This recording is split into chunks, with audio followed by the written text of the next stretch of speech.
Hi and welcome to my 54th Trig walk. Today we're going to be visiting a Snow Lodge Trig point. It's no longer there, but we're going to at least visit the ground so we can tick it off on the book. We're going to be going to Scraptoft, Hungerton Village, Beeby and back to Keyham and stopping at the Dog and Gun pub for a nice pint and some warm pork scratchings. So let's see how today's week goes.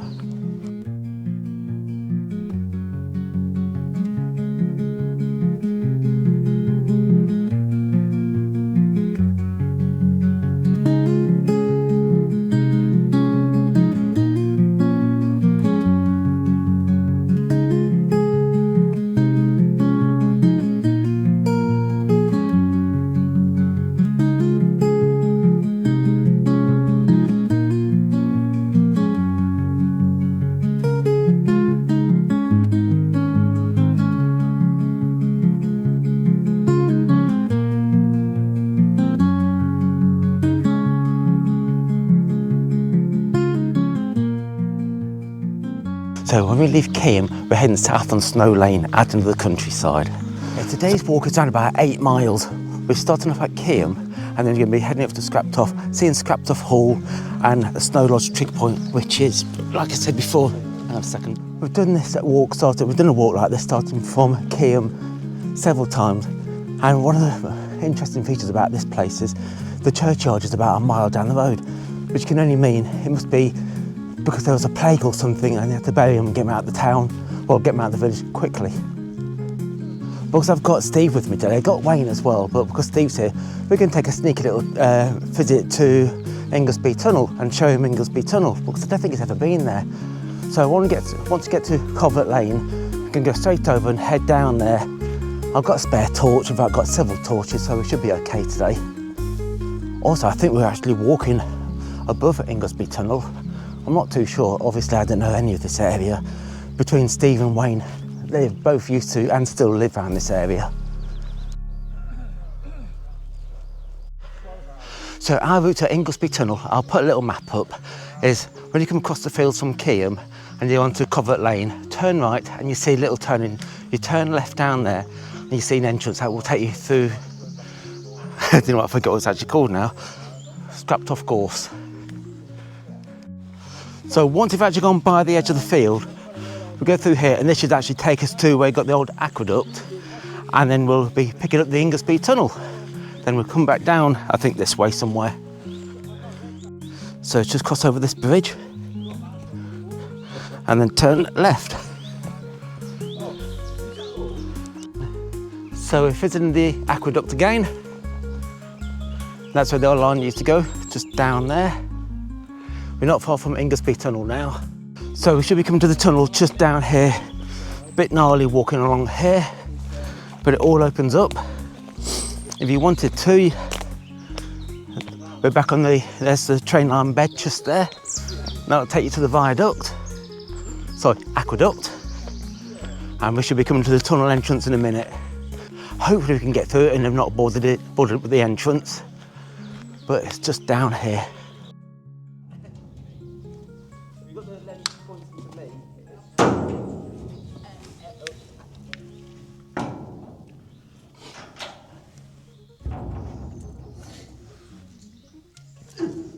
So how long did that take you with your junior hacksaw blade to make that hole? It took us weeks. It would, it's looks like someone's got it in that box, it's settling. It does, doesn't it? We're back in Ingarsby Tunnel. We're going to just walk up to the end. There's another refuge point. It's very high. We're going to head to the air vent. Should see the air vent very shortly. But I won't go into all the history about this area again. But I think it was closed down in something like 1956. I think this was the Ingarsby line.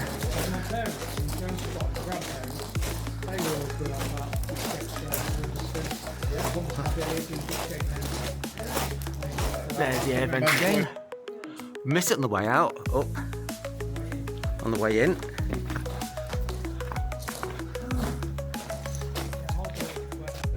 It's slithered through too quickly. He's doing it. I'm glad you're saying old.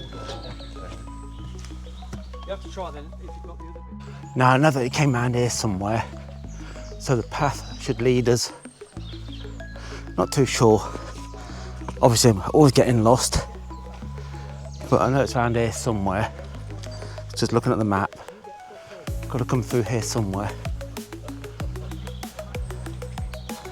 It's literally, hope I'm right.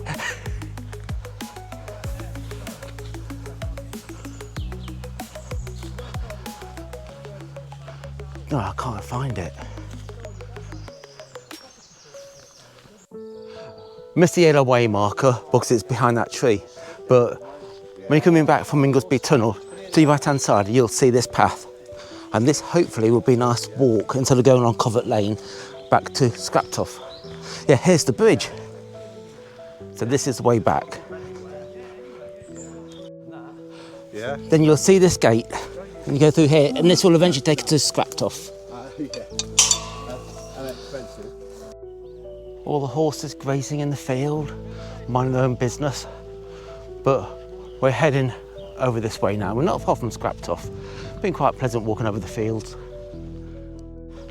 Well, it's quite an easy route this to follow. You go over all the stiles. Don't do what we did first of all. We thought we had to cross over the electric fence.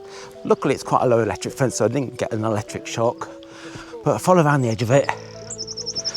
Just check we aren't going to go that way. Don't think we have to go that way. One thing I find interesting about doing these walks is, you don't know how old these paths are, what the stories behind these paths, but the hedgerows that we're walking by, they'll probably date back 200-300 years, and it's nice to see them still being maintained. Back in the 1980s, they were chopping them back just to make the fields bigger, but I think there's a recurrence of these hedges being relaid and that lot. They're never going to have the same historical factor. And also, this time of year when you got all the birds nesting and that lot, it's very interesting. Here on the edge of Scraptoft, it might look like modern Leicester's creeping outwards, but this land has roots back to the Domesday Book. Once part of the wealthy estate and later crossed by a now vanished railway line, this quiet spot has seen centuries of changes from open farmland to the suburbs, slowly sneaking outwards. We're back now on Covert Lane now. I think it's just going to stop while Steve takes his boots off. Are you going to have steamy feet? As soon as you get to All Saints Church in Scraptoft, we come across the medieval cross.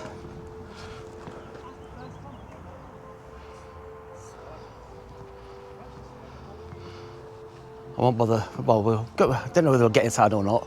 It looks like it's locked. Actually, no, it's not locked. You can hear organ music inside. So I won't be able to go inside, but we'll see if we can get the benchmark. Don't know if there's any meaning in these.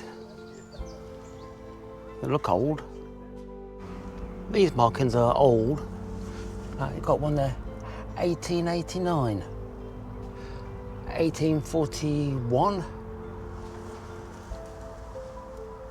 1945. There's a few historical markings here, but I've not found a benchmark yet. But the benchmark could have been somewhere like that. Shame. These windows all been boarded up, actually bricked up. Well, it's a very nice graveyard. In fact, it's a nice area. Behind me is Scraptoft Hall, built in 1723 as a grand Georgian country house for the wealthy Wigley family. They weren't aristocracy, but part of the rising Georgian class, building grand homes that show status and influence. For generations, the Wigleys shaped this landscape, turning farmland into a managed estate, leaving a legacy that still defines Scraptoft today. Over the years, it's seen a very different life, becoming a teacher's training college before falling into decline. Today, it's been restored and converted into private houses. Once we've actually been around Scraptoft Hall, we walk down to the lake, then onto Church Lane, then we turn left onto Main Street. And I'm not too sure where we're going because Wayne knows all this area, so I'm at this moment just following him. After winding our way through Netherhall, we're now on Hamilton, and we get onto Farnley Close, then we're crossing onto Hayton Close. And I think just up here is where the Trig Point's supposed to be. Oh, well, this is where Snow Lodge Trig Point used to be. Used to be around here somewhere, but unfortunately it's been taken down when they built these houses and not replaced. So it could be anywhere around this area. But that's another Trig Point. So we've only got 2 that we can actually do and 2 that I want to try and get done eventually. And that will be the 54th, 55th Trig Point out of 58 to do. But unfortunately the Trig Point's not there, so there's not a lot to see. So we're going to now head on to the walk up to Hamilton Medieval Village, and then to Beeby, and then back down to Keyham. Sort of getting lost around here. Once you've been walking down Barlow Road, you cross over Lavington Road, and we head into the edge of Hamilton, and I think you come to a path that Wayne knows about, and that's going to take us out towards Hamilton Medieval Village. We're walking all over the place here. We're now crossing over Crag Vale Close, and we're going to follow that path over there, I think. And within about the next 2 or 3 minutes, we should come across Hamilton Medieval Village. Steve makes it look easy. It's a little bit awkward. We're sort of on the path, but it's impossible to see where the path is, as you can see. But we're going this way. But if you look at the map, we literally are zigzagging on the path. Oh well, we can't keep to the track. We're basically trying to find a way out of all of here because it's taking way too long to get out. Well, it's basically impossible. We're having to make our own little path now, but you can't get out of here. In fact, I think Wayne's just, or what's Wayne up to? But we've found a way out now. So what's the history behind this then, Wayne? This is the boundary line for the cricket pitch. Wayne, what's the story behind this? I went to that pond with my dad when I was a little boy, and we got frogs spawn out of it. What pond is that? Is that And we grew some frogs from here? Yeah, from this pond.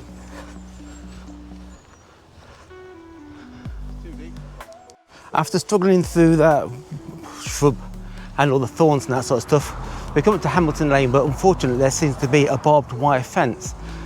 I'd sooner have barbed wire than an electric fence, but I'm sure we can get over here somewhere. So once we get over here, we're going to head basically out of Leicester on Hamilton Lane, hopefully see the Hamilton Medieval Village, and then head up towards Beeby. We've actually got to the Medieval Village. As you can see, there's an old bottle of mead down there. As you can see, the ridge and furrow. And just over there, you can see all the old markings of where the houses used to be. Bit hard to film now with all the cows. Unfortunately, we couldn't get down there from the way that we're going, but just over there is the yellow way marker that takes you through there. But just over there, it's impossible to get through from, if you see the houses over there, we would have came this way, but it's impassable. But you can see all the markings of the medieval village just there. At first, it looks like we've got another issue, all this lot. But as you get closer, you get like a nice little tunnel going through the blossom. And you can see the yellow way marker back there. So now we follow the yellow brick road, or the yellow dead grass, and this should take us to Beeby. It's nice now we're heading towards Beeby, a smaller, more scattered settlement that still reflects its medieval origins.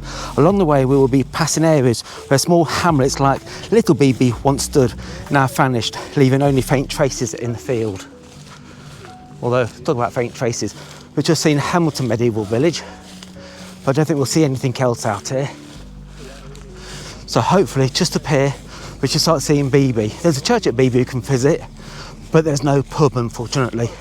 So you can have a look around the church, so you can see Beeby Springs, which used to be an old watering hole. Then we're going to head down towards Keyham to our watering hole, the Dog and Gun. There's the church, just over there. Can't quite see it on the phone. Oh yeah, there it is, just there. These are interesting cottages. One used to be part of an old railway or something like that round here. Oh, what's this? North Leicestershire Brewery, Beeby. Is that open? Oh, do you know what? That'd be brilliant. Beeby once had its own small village brewery supplying ale to local inns and workers. At a time when drinking water wasn't always safe, beer was often the everyday choice. The brewery is now gone, but it's a reminder of how self-sufficient villages like this once were.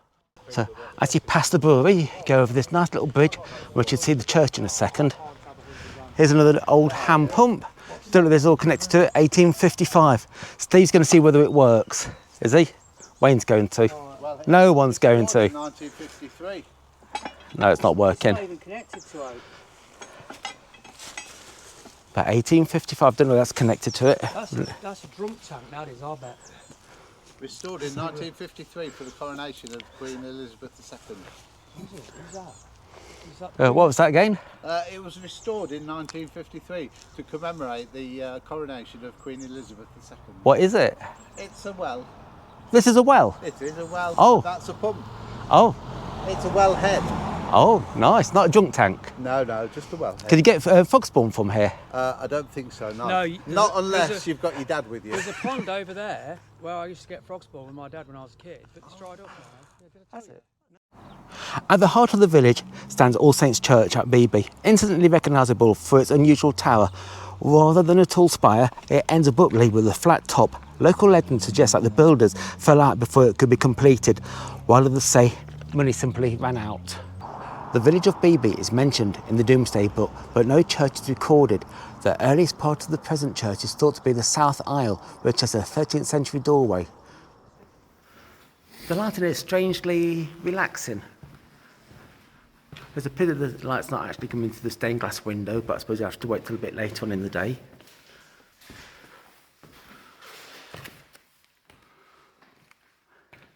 As you can see, the light coming through the windows gives it a nice peaceful feeling.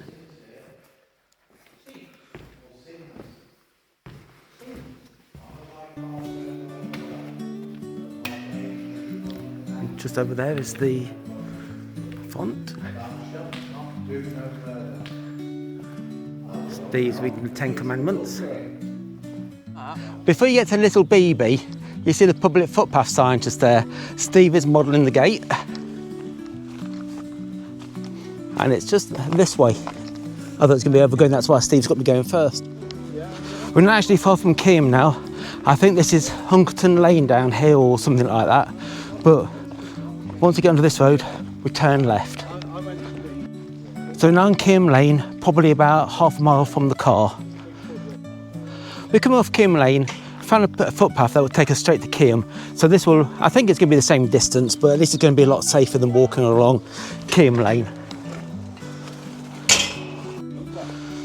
These look awkward steps to climb down. It looks awkward from here, but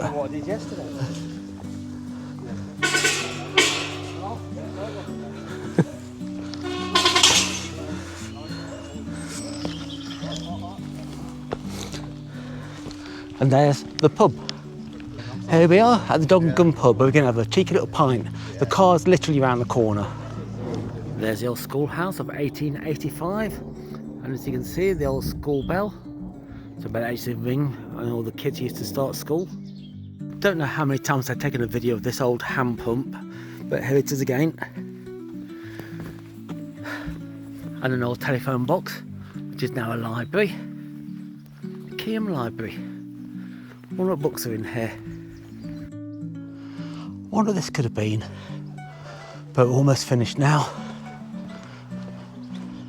Well, that's in my 54th checkpoint. We've visited, started off at Keyham, went round to Hungerton Village, round Netherhall, Scraptoft, visited Scraptoft Hall, up to Beeby and back down to Keyham. We did roughly 10 miles and we've now been for a cheeky pint. So if you like this video, please like and subscribe, and I'll see you again next time. I've only really got 2 videos to do, and then I've got another project on the go. So hopefully I'll see you then. Bye.